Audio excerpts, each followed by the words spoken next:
नमस्कार, मैं रवि सिंह। स्वागत है आपका चैनल पर न्यूज राजस्थान पे। उपराष्ट्रपति पद से जगदीप धनखड़ के इस्तीफे को लेकर अभी भी सियासत गरमाई हुई है।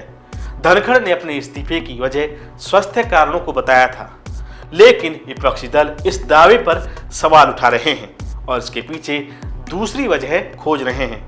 कांग्रेस समेत कई पार्टियां ये मानने को तैयार नहीं कि इतनी बड़ी कुर्सी से हटने का कारण सिर्फ स्वास्थ्य ही हो सकता है। इसी बीच नागौर से सांसद और राष्ट्रीय लोकतांत्रिक पार्टी के प्रमुख हनुमान बेनीवाल ने इस मुद्दे पर खुलकर बयान दिया है। उन्होंने पूर्व उपराष्ट्रपति से सीधा सवाल पूछा और विवादित टिप्पणी भी कर डाली। बेनीवाल ने कहा कि जगदीप धनखड़ को खुलकर बताना चाहिए कि उन्होंने इस्तीफा क्यों दिया। उन्होंने चेतावनी देते हुए कहा कि अगर धनखड़ 1 महीने के भीतर सच्चाई नहीं बताते हो तो वो दिल्ली में बड़ा आंदोलन करेंगे और सरकार को घेरेंगे। दरअसल जोधपुर जिले के सालवा कला में गुरुवार को एक कार्यक्रम को संबोधित करते हुए हनुमान बेनीवाल ने कहा, मैंने धनखड़ साहब को वोट दिया था।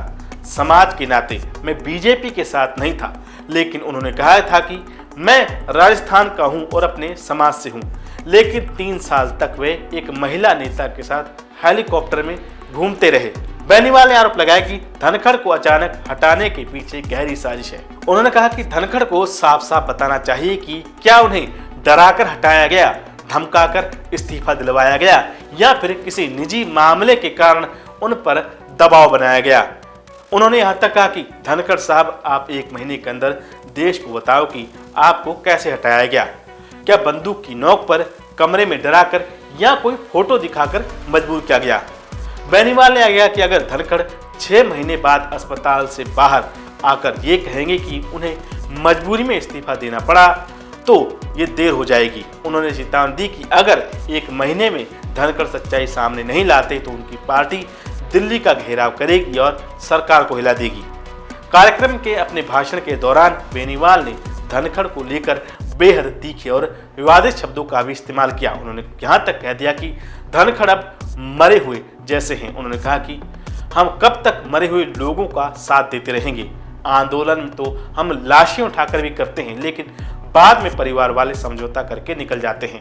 हमें ऐसे लोगों का साथ देना चाहिए जिनका जमीन अभी भी जिंदा है। हनुमान बेनीवाल के इस बयान के बाद राजनीति और गर्मा गई है। बेनीवाल का ये वीडियो सोशल मीडिया पर तेजी से वायरल हो रहा है और इसे लेकर अलग अलग प्रतिक्रियाएं सामने आ रही हैं।